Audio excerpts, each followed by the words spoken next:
ሰበር ዜና የካቲት 5 2018 ጤናና ፍቅር ይስጥልኝ ውድ አድማጭ ተመልካቾች እንደምን አረፈዳችሁ። የሰዓቱን አበይትና ሰበር ዜናዎች ይዤ ቀርብ ያለው። በቅድሚያም አርዕስተ ዜናዎቹን በማስቀደም ጀምራለሁ። የፋኖ ኃይሎች በባህር ዳርና ዙሪያውን የሚያደርጉትን ጥቃት አጠናክረው ቀጥለዋል።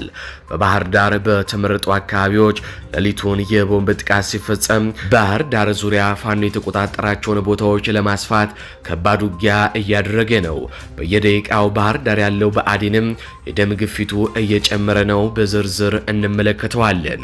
በተለያዩ በሌሎች የጎጃም ቀጠናዎችም ውጊያ ሲደረግ ከፍተኛ ባለስልጣናት በፋኖ የተመቱበት ሬሳ በሄሊኮፕተር የተነሳበት ተጋድሎም ተደርጓል። በዝርዝር ይቃኛል። ወዲህ በጎንደር የአገዛዙ ዙ 23 ወደ ደብረ ታቦር ሊገባ ሲል በፋኖ ኃይሎች ዶጋመድ መሆኑ ሲነገር በደብረ ታቦር የፋኖ ኃይሎች በድምሩ 2.5 ሚሊዮን ዶላር የሚያወጣ መሳሪያ መማረካቸው ተገልጿል።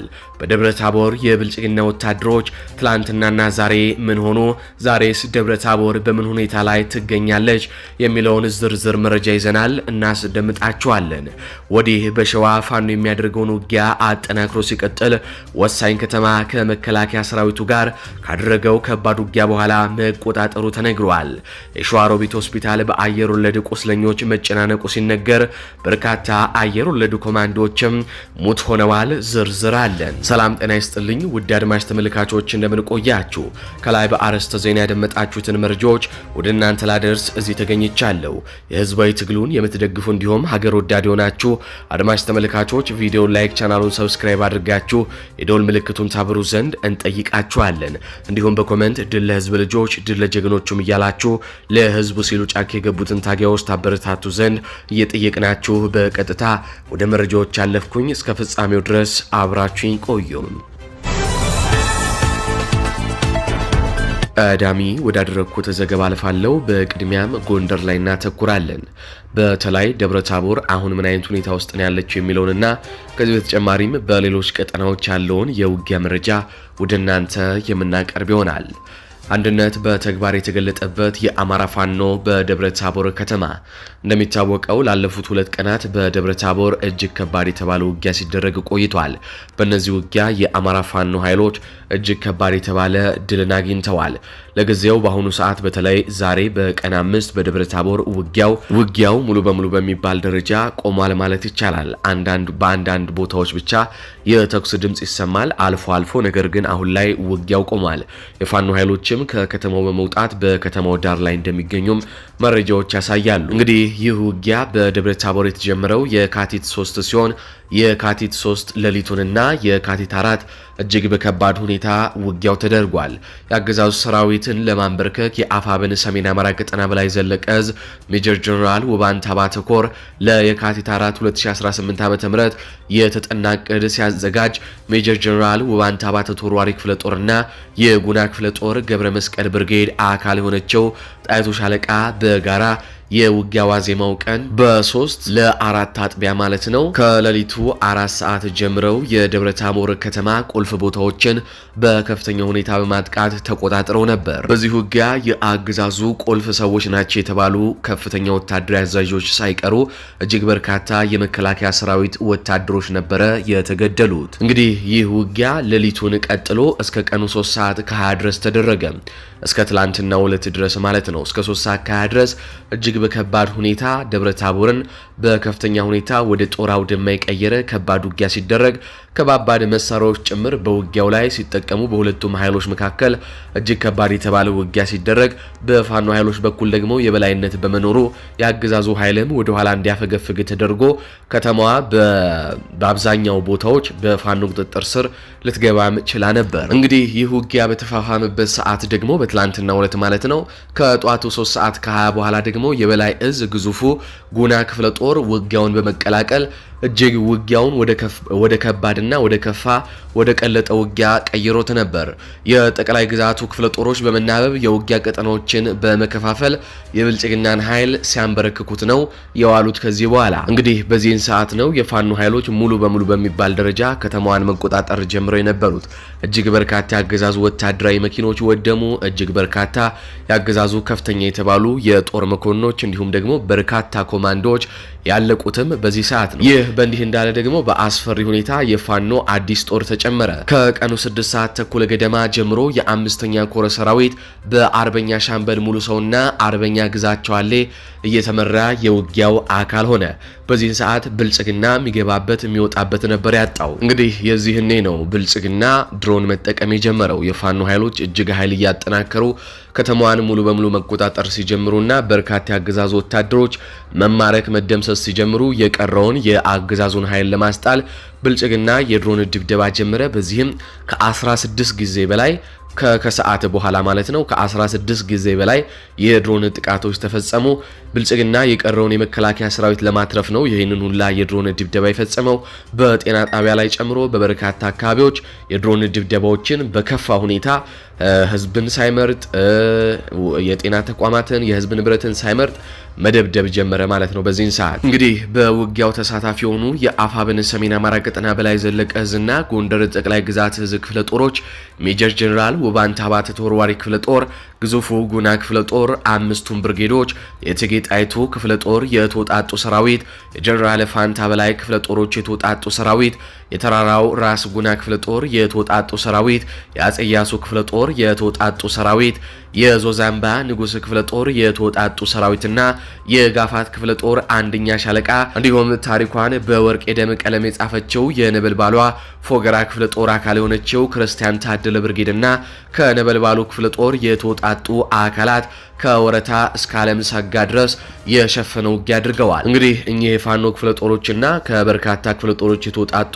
የፋኖ ሰራዊት ነው እንግዲህ በአገዛዙ ላይ መብረቃዊ ጥቃት የከፈቱበት። በዚህ አካባቢ ደግሞ የብልጽግና አሰላለፍን ስንመለከት የአገዛዙ ዙፋን ጠባቂ ቅጥረኞች ከ13 ወረዳዎች የተወጣጡ የአድማ ብተና ሚሊሻ፣ ፖሊስና ከሁሉም ወረዳ የተሰበሰበው ከሃዲ ወዶ ገብም ይገኛል። ከቀኑ 5 ሰዓት ተኩል ጀምሮ ደግሞ በመጀመሪያው ዙር ከባህር ዳር የመጣ ከ250 በላይ መከላከያ ሰራዊት፣ 250 በላይ አድማ ብተናና 60 በላይ ወዶ ገብ ከሃዲ የጸዳሉ አጃቢዎች ከሁለት ዙ 23 እና ከሁለት ድሽቃ ከ120 ሞርታር ይዘው የመጡበት ሁኔታ ነበር የነበረው። በመቀጠል ከባህር ዳር የመጣው ደግሞ 54 ተሽከርካሪ መከላከያ ሰራዊት፣ 3 መድፍ፣ 2 ታንክና ከ17 ድሽቃዎች ጋር በመታገዝ ወደ ከተማዋ ገብቷል።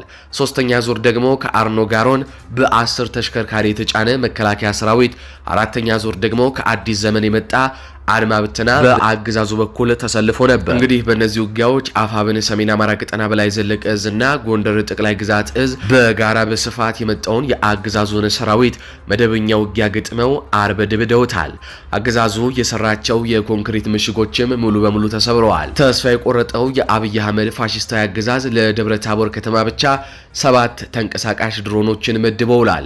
በእነዚህ ድሮኖችም ከ16 እና ከ17 ጊዜ በላይ የድሮን ጥቃት ፈጽመዋል። በከባድ መሳሪያ የተደበደቡ የሲቪል ቤቶችና በርካታ ንብረቶች የወደሙበት ስፍር ቁጥር የላቸውም። እንግዲህ አገዛዙ በርካታ ከባባድ መሳሪያዎችን ከድሮን በተጨማሪም መድፍ፣ ዙ 23 እንዲሁም ታንክ በመጠቀም የንጹሃን ንብረቶችን ሲያወድም በርካታ የጤና ተቋማቶችን እንዲሁም ደግሞ የህዝብ መገልገያ የሆኑ ንብረቶችንም ሲያቃጥልና ሲደበደብ ቆይቷል። እንግዲህ በዚህ ውጊያ የአማራው ባንዳ ጸዳሉ ደሴም በውጊያው ተሳትፏል።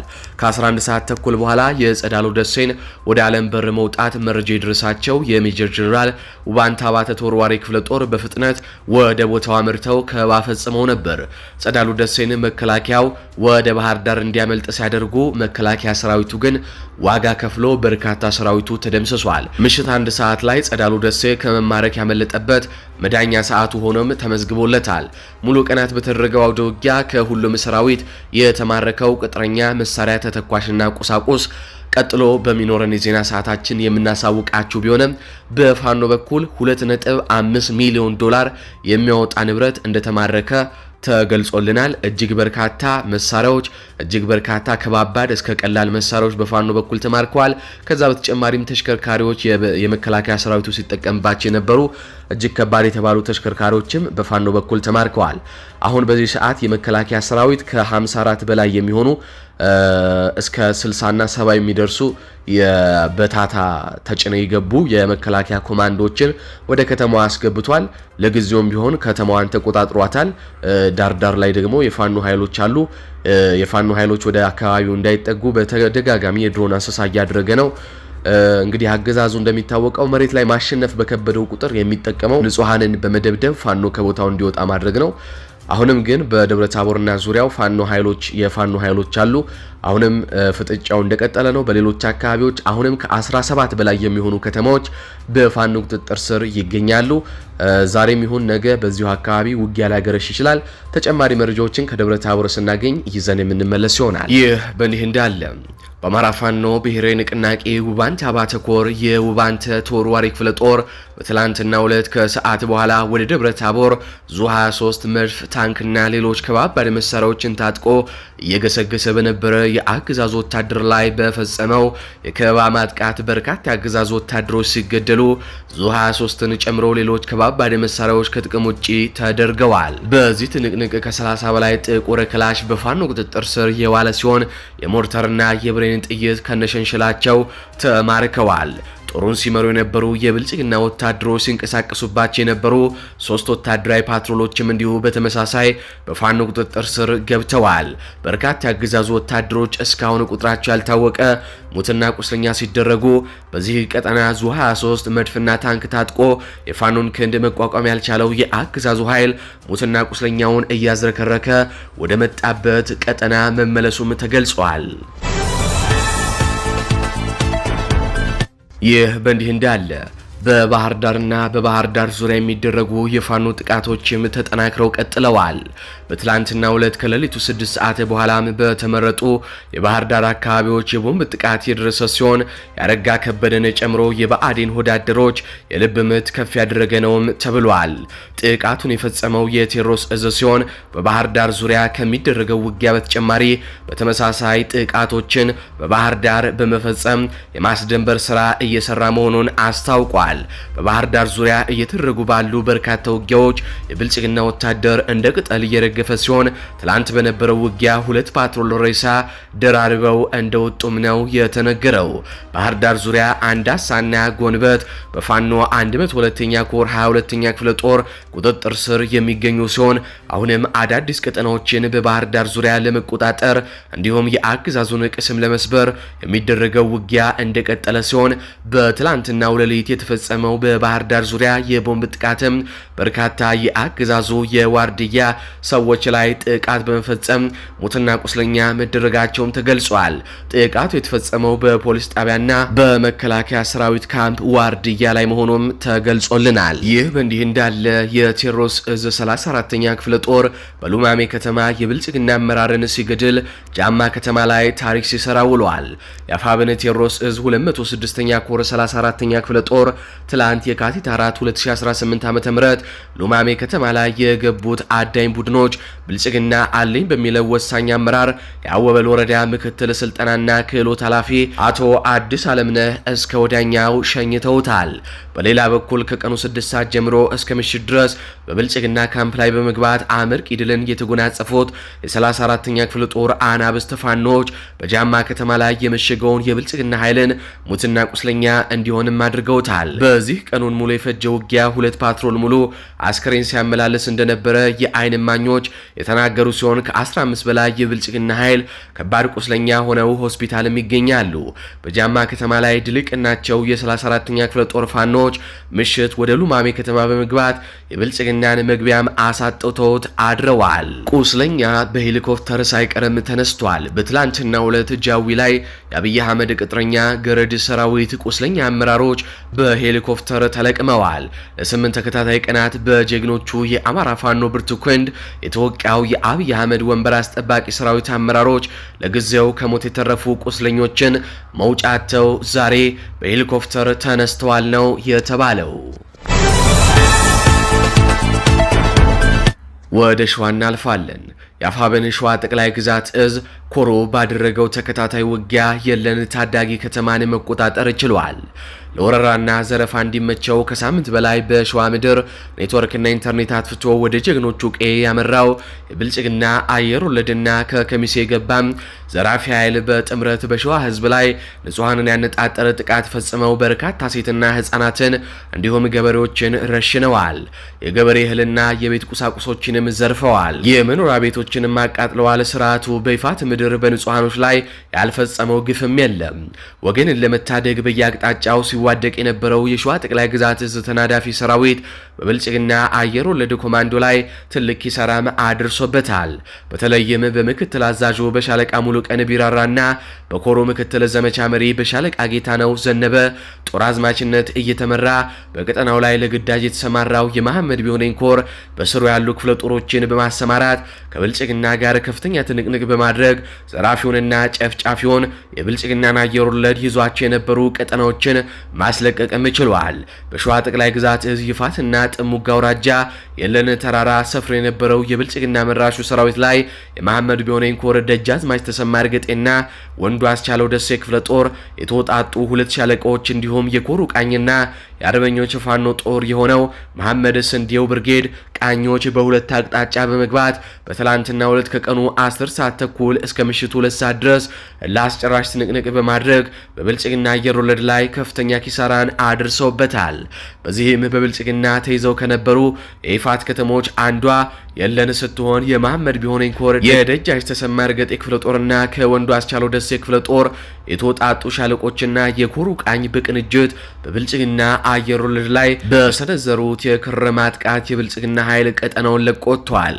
ብልጽግና በደረሰበት ጉዳት መሰረት በአውደ ውጊያው 22 የአየር ወለድ ኮማንዶ እየተደመሰሰ ሲሆን 2 አይሱዚ መኪና ሙሉ ቁስለኛ ጭኖ ሸዋሮቢት ይፋት ሆስፒታል ሲቪል ጽኑ ህሙማን ታካሚዎች ከሆስፒታሉ አስወጥቶ ሆስፒታሉን በራሱ የአየር ወለድ ቁስለኞችም አጨናንቆታል። በአሁኑ ሰዓትም ይፋት የለን በፋኖ ቁጥጥር ስር ገብታለች። በመጨረሻም በጎንደር እየተደረገ ካለው ተጋድሎ ጋር በተያዘ የአርበኛ ደረጀ በላይን መልእክት ሰምተን እንመለስ። አመሰግናለሁ። አማራ ፋኖ አፋብኃ በሁሉም ግንባር በአራቱም ግንባር እያደረገ ያለው የአማራ ፋኖ ትንቅንቅ ይቀጥላልም። ትንቅንቁም የሚያሳየውን ለውጥ ህዝባችን ማረጋገጥ ችሏል። ህዝባችን የሚያስደስት ስራ እየሰራ መሆኑን ህዝባችን በጉል እየተመለከተው ነው። ህዝባችን ከአማራ ፋኖ ጎን ሊሰለፍልን ጥሬን አስተላልፋለሁ። ምናልባት ጦርነት ነውና ጦርነት ላይ አጋጣሚዎች አንዳንድ ስህተቶች ሊኖሩ ይችላሉ። ያን ደግሞ ህዝባችን ከጎን ሆኖ ሊያርመን ይገባል። ስለዚህ በሁሉም ግንባር የሚገኘው ድል የህዝብ ምክር የህዝብ ድጋፍ ያስፈልገናልና ህዝባችን ተጎናችን እንዲቆም እንፈልጋለን። ይሄ ማለት በአራቱ ግንባር ትንቅንቁ እንደቀጠለው ነው። በተለይ ግን ሰሞኑን እንደምታዩትና እንደምናየው በጎንደር ዙሪያ ላይ ባለው ጉዳይ በተለይ በደቡብ ጎንደር ዙሪያ ብዙ ወረዳዎችን ጠላት እየለቀቀ የወጣበት ሁኔታ አለ። ይሄ ሲለቅ ጀግናው ፋኖአችን ጀግናው የአማራ ፋኖ የጎንደር ሁለቱም እዞች በጥምረት ጠላትን ሲወጣም እያስቀሩ የቀረም ስልጣን ወንበር አስጠባቂ አድማ በትንም ሆነ ሰላም አስከባሪ ጥቅም ፈላጊ እሱም ቢቀር እሱንም እየተናነቀ በእጃቸው እያስገቡ ከተማቸውን እየተቆጣጠሩ ነው። በተለይ በተለቀቁ ወረዳዎች ትልቅ ስራ ተሰርቷል። ይሄ ሲባል ምናልባት በዚሁ አጋጣሚ በስሌት ምለው ላይ ከተማችን ወረዳችን ስንቆጣጠር ሀብቶች አሉ፣ የህዝብ ሀብቶች አሉ፣ የተቋም ሀብቶች አሉ፣ የግለሰቦች ሀብቶች አሉ። እነዚህ ሀብቶች ፋኖአችን ልናወጣ ነፃ ልናወጣ የወጣ ነው፣ ከቤታችን የወጣ ነው። አንዱ ይሄ ስለሆነ ንብረቶችን በትክክል ከህዝብ ጋር ሆነን ንብረቶችን መጠበቅ እንዳለብን በጋራ ሀብት በሚሆን የተቋም ሀብት ለተቋም እንደሚሆን አስምረን አስባችሁበት ፋኖ አስቦበት በሁለቱም እዝ የምትገኙ ጀግኖች እየተመካከራችሁ እንድታስተዳድሩ ጥሪያችንን ያስተላልፋል። ይሄ ከድርጅታችን የወረደ መመሪያ እስከሆነ ድረስ ስለዚህ እነዚህ ንብረቶች የህዝብ የፋኖ ተቋም መሆናቸው ማወቅ አለባቸው። ሲቀጥል የግለሰቡ ንብረት ሱቅን፣ መጋዘንን እንዲሁ ሌሎች የግለሰቦች ወይም የግል ድርጅት ሀብቶች የኔ ብላችሁ ወይም የኔ ብለን የህዝባችን ሀብት ልንጠብቅ ቃል የገባ ነው። ቃላችን መፈጸም አለበት። ይሄ የመጀመሪያው መልእክት ነው። ከዛ ባንኮች አሉ፣ ድርጅቶች አሉ፣ ብዙ ድርጅቶች አሉ። እነዚህም ጥበቃ ልናደርግላቸው ይገባል።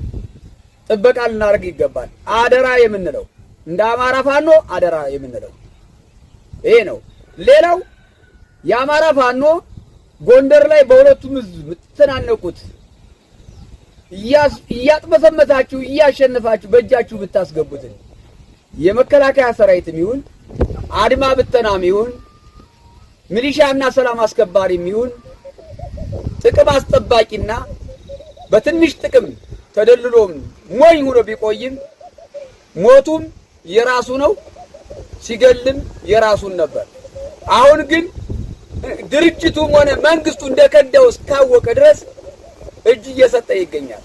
ይሄን እጅ ቢሰጥ ሰራዊት በእንክብካቤ እንዲይዝ የገባው ቃል ድርጅታችን በምርኮኛ አያያዝ በስነ ምግባር በተለያየ ጤንነቱም ተጠብቆ ቁስለኛም ካለ ታክሞ በእኛ ስር እንክብካቤ እንዲደረገለት ድርጅታችን መመሪያ ወርዷል።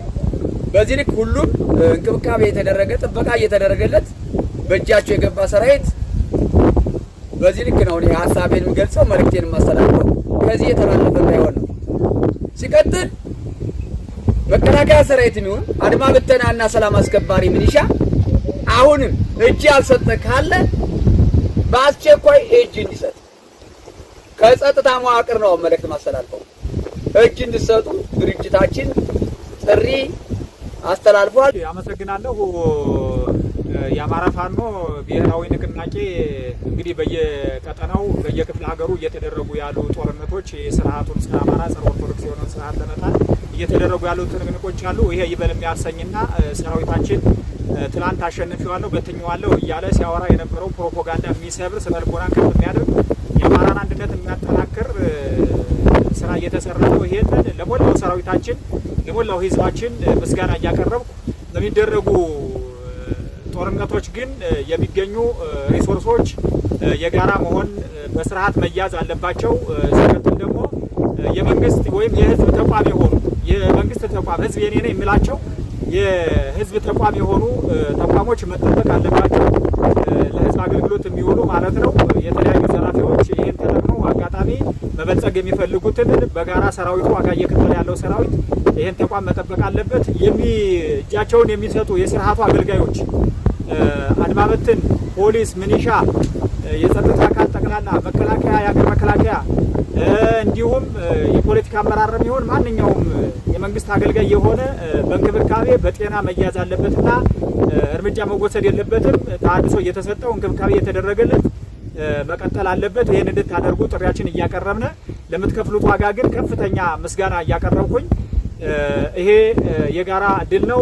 በተለይ ደግሞ ወደ ጎንደር ስንመጣ ዛሬ እየተደረገ ያለውን በተለያዩ ቀጠናዎች በተለይ ደግሞ ወደ ደቡብ ጎንደር አካባቢ ደብረ ታቦር ላይ የዞን ከተማዎችን ተቆጣጠረን ያለንበት ሁኔታ አለ። በላይ ዝና ጎንደር ጠቅላይ ግዛት ህዝብ በጋራ እየሰሩት ያለው ኦፕሬሽን ይበል የሚያሰኝ በጋራ ግብረ ኃይል እየተሰራ ያለ ስራ በጣም ይበል የሚያሰኝ ነው። ይሄ ተጠናክሮ መቀጠል አለበትና ይሄን አጠናክራችሁ እየቀጠላችሁ የምትይዟቸውን ምርኮኞች ወይም የመንግስት የኔ ናቸው የሚላቸውን የህዝብ መገልገያ ተቋሞች ንብረቶች ለህዝብ መዋል አለባቸውና ልዩ ጥበቃ እንዲደረግላቸው በዚሁ አጋጣሚ መልእክት እናስተላልፋለንና ይሄን እያደረጋችሁ ራሳችሁን እየጠበቃችሁ በጋራ እየተነጋገራችሁ ስራ እንድትሰሩ የስርዓቱን አገልጋዮች እየማረካችሁም እምቢ ያለውን እርምጃ እየወሰዳችሁ ህዝባችሁን ነፃ እንድታወጡ በዚሁ አጋጣሚ መልእክት ማስተላለፍ እንፈልጋለንና በዚሁ አጋጣሚ መልእክት ማስተላለፍ እፈልጋለሁ። አመሰግናለሁ።